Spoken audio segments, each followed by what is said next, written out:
Hello friend, मैं हूं अभिषेक मौर्य और आप देख रहे हैं कॉग्निटिव लर्निंग क्लासेज।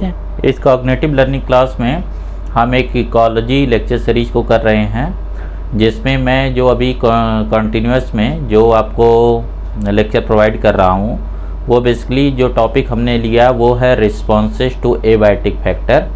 और इसमें अभी तक के डिस्कशन में हमने कुछ बातें की है, उससे आगे इसे हम कंटिन्यू रखते हैं।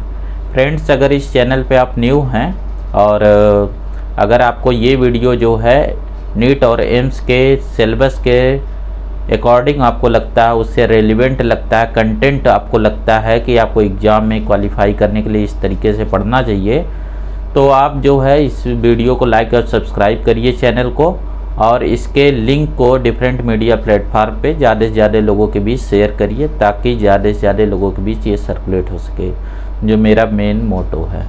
तो फ्रेंड, देर न करते हुए हम स्टार्ट करते हैं। अभी मैंने इसके पहले वाले पार्ट में जैसा आपको कुछ बातें बताई कि आपको मैंने समझाया कि एनवायरनमेंट एक वेरिएबल कॉन्सेप्ट के साथ है, जैसा मैंने आपको क्लाइमेट और वो समझाए, और ऑर्गेनिज्म एक इंटरनल कांस्टेंट जो है फॉर्म में इवॉल्व हुआ है ड्यू कोर्स ऑफ टाइम।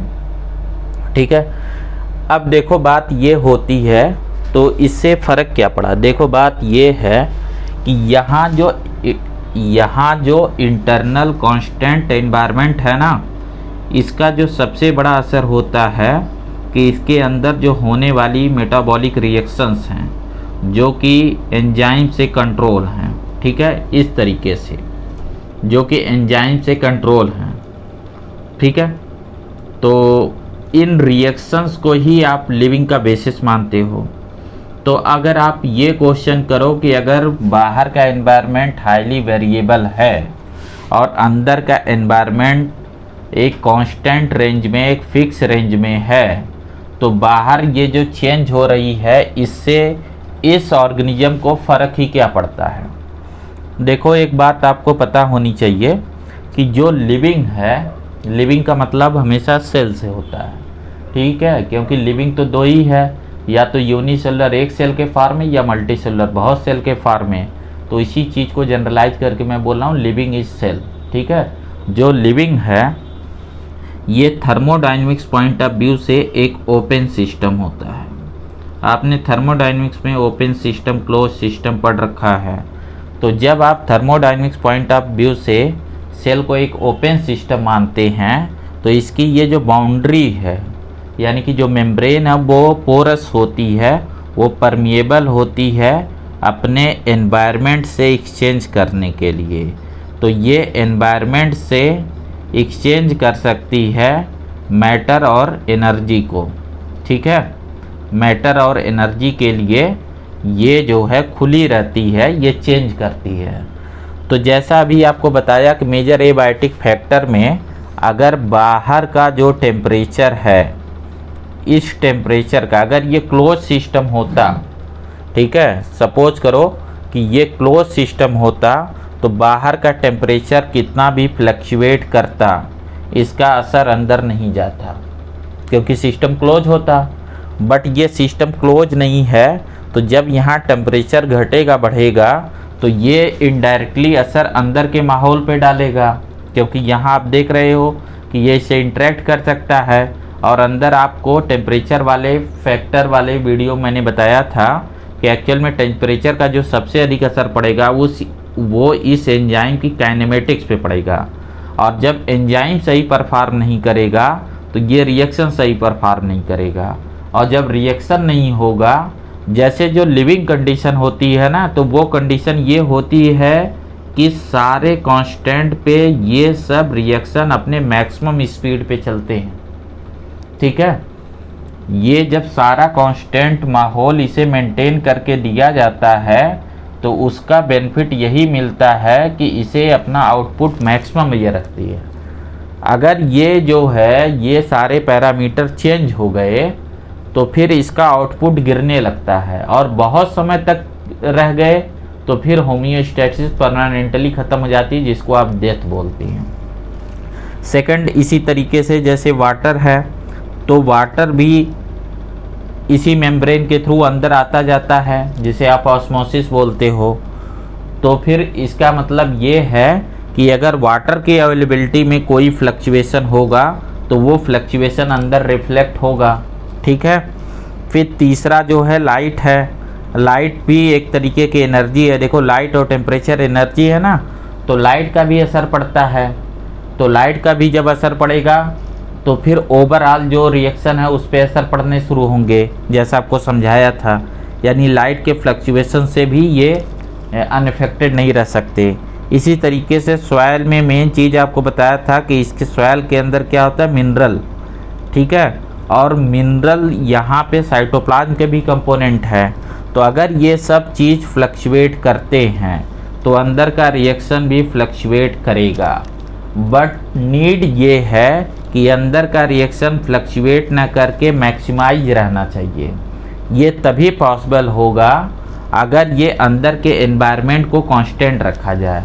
अब देखो ऑर्गेनिज्म के पास चॉइस है कि ऑर्गेनिज्म इसको नहीं बदल सकता, कोई भी ऑर्गेनिज्म इसको नहीं बदल सकता। जैसे किसी भी सिटी में जिसमें आप रहते हो तो आप सिटी का टेम्परेचर थोड़े बदल सकते हो। एज ए ह्यूमन आप बहुत ज़्यादा कैपेबल हो गए हो तो आप इतना कर सकते हो कि जिस कमरे में रहते हो उसका टेम्परेचर बदल दोगे। ठीक है। और ये भी बहुत कॉस्टली है। और बहुत करोगे तो उस बिल्डिंग का टेम्परेचर, जैसे कोई मॉल वगैरह है तो पूरी बिल्डिंग का ही टेम्परेचर हमने बदल दिया, अपने हिसाब से कर लिया, फेवरेबल कर लिया। लेकिन उस बेचारे एक ऑर्गेनिज्म को सोचो जो एक पोरीफेरा है, जो एक आर्थ्रोपोडा है, काकरोच है ना, जो एक लिजर्ड है। तो लिजर्ड डेजर्ट में है तो पूरे डेजर्ट का माहौल वो बदल देगी, पूरे माहौल को वो बदल नहीं सकती। मतलब ये उसके बस में नहीं है कि वो इसको कांस्टेंट बनाए। ये अगर कांस्टेंट हो जाए तो ये हमेशा कांस्टेंट रहेगा। ये कांस्टेंट और फेवरेबल रहे तब तो ये हमेशा रहेगा, लेकिन ऐसा होता नहीं है। तो सालों के एवोल्यूशन में इसको कांस्टेंट रखने के लिए जो चीज़ डेवलप हुई वो है होम्योस्टैसिस या फिर फिजियोलॉजी। ठीक है। आपको ये बात समझाई थी मैंने पहले स्टार्टिंग लेक्चर में कि कैसे होम्योस्टैसिस को करने के लिए डिफरेंट फिजियोलॉजिकल प्रोसेस एडॉप्ट हुए हैं। और ये एक डे टू डे फ्लक्चुएशन को मैनेज करने वाली चीज़ है। जब यही लंबा हो जाता है लॉन्ग टर्म मैनेजमेंट तो उसके लिए हम यूज करते हैं एडाप्टेशंस। ठीक है। उसके लिए हम जो वर्ड यूज करते हैं एडाप्टेशन। अब जो एडाप्टेशन होता है इसे हम 3 कैटेगरी में डिवाइड करते हैं, जैसे कि एक मॉर्फोलॉजिकल।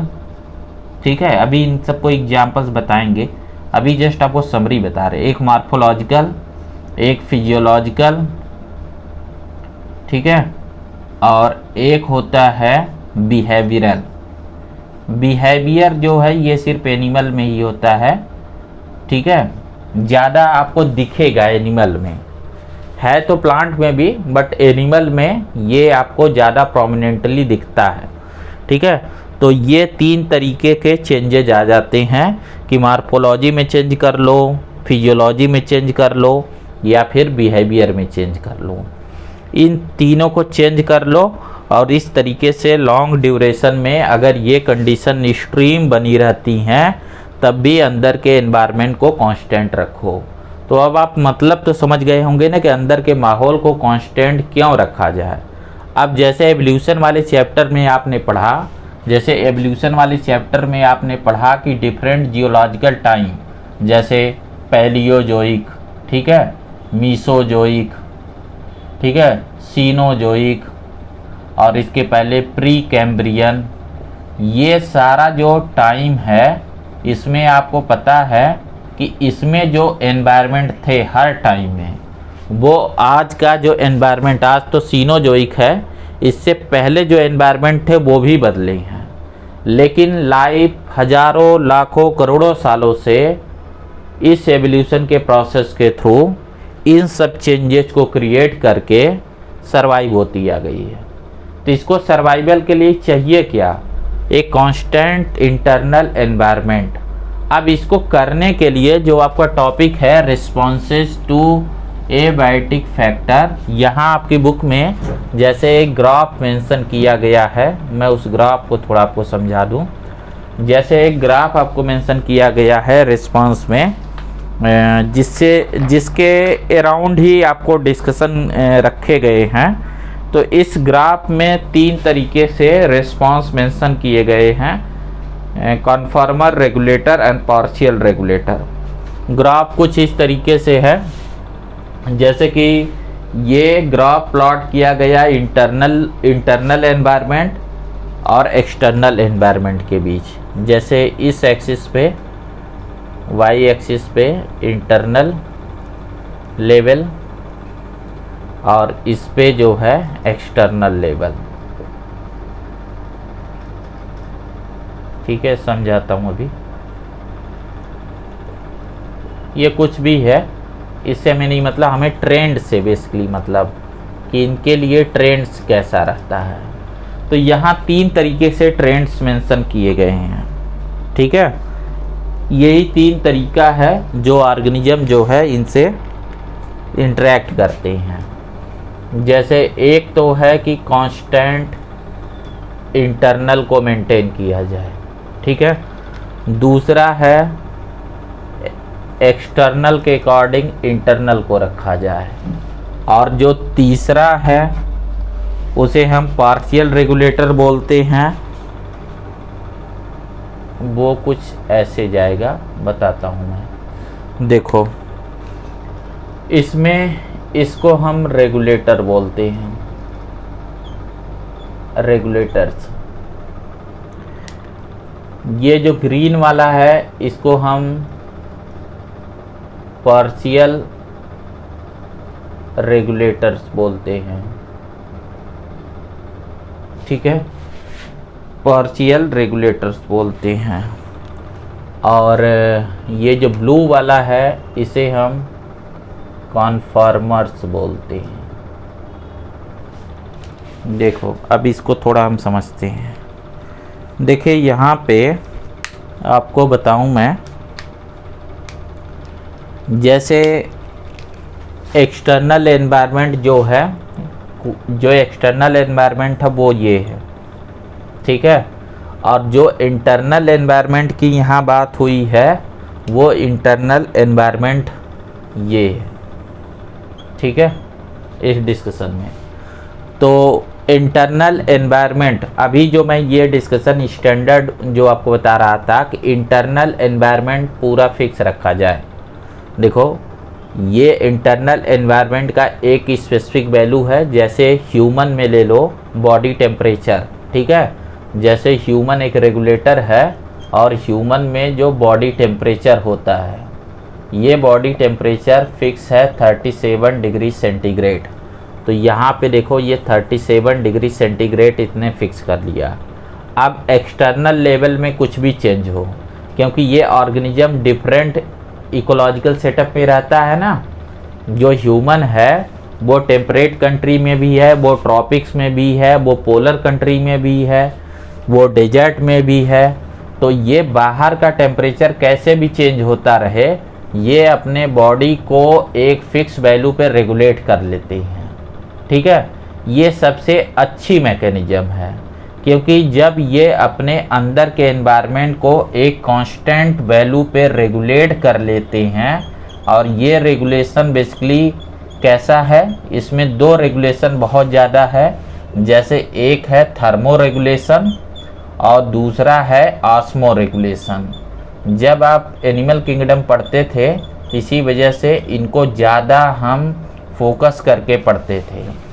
थर्मो रेगुलेशन का जो इम्पोर्टेंस है आप समझते हो कि ये डायरेक्टली एंजाइम पे असर करेगा, थर्मो रेगुलेशंस। ठीक है, ये एंजाइम के काइनेमेटिक्स पे असर डालेगा, जो आपको समझा दिया है। और ऑस्मो रेगुलेशन क्या है कि साल्ट वाटर कंसंट्रेशन, यानी जो साइटोप्लाज्म का जो सॉल्यूशन का जो कंसंट्रेशन है उसको मैनेज करता है कि सेल के अंदर पानी और मिनरल की कितने अमाउंट मेंटेन रहे, क्योंकि वो फिक्स अमाउंट भी चाहिए होता है जिस अमाउंट पे ये रिएक्शन मैक्सिमम ऑप्टिमम रफ्तार से चलते हैं। ठीक है, तो ये रेगुलेटर का ये मैकेनिज्म है, ये रेगुलेटर इस तरीके से अपने आप को वो करते हैं कि ये थर्मो रेगुलेशन और ये ऑस्मो रेगुलेशन कर सकती हैं। अब जैसे आपके बुक में एक क्वेश्चन पुटअप किया गया है कि अगर ये थर्मो और ऑस्मो रेगुलेशन एक बेहतरीन तरीका था, इसे मैनेज किया जा सकता था, तो क्यों ऐसा नहीं हुआ कि जो डिफरेंट ऑर्गेनिज्म है उनके अंदर ये डेवलप क्यों नहीं हुआ? क्योंकि इस रेगुलेशन में ये बहुत ज़्यादा एनर्जी कंज्यूम करता है। ये हाईली जो है एनर्जी डिपेंडेंट प्रोसेस है, इसमें बहुत ज़्यादा एनर्जी लगने वाली है। ये हाईली एनर्जी डिपेंडेंट प्रोसेस है, ये बहुत ज़्यादा एनर्जी को नीड करता है। जैसे एक एनालॉजी आपको समझाया गया है, ठीक है, एक एनालॉजी आपको